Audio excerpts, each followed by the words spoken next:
Hey guys, it's LT Fit here, coming to you with my series, How to Get Started with Fitness. And today I'm talking about what is your why? What is your why? Why is it that you want to accomplish what you want to do? Your why needs to be strong enough to get you past those tough times.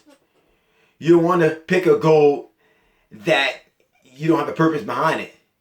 You want your why to be strong. So why do you want to do whatever you want to do? Why do you want to get healthy? Why do you want to lose 20 pounds? Why do you want to get more firm and fit?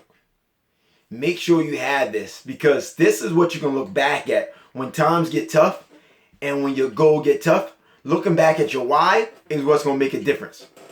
Because if your why is not strong enough to get you past those tough obstacles, then you're just going to stop. But when you have a strong why, and you're able to do impossible things because of your why. So let that why be a motivation to keep pressing on and keep pushing and actually accomplish your goal. This is LT Fit. Have a great day.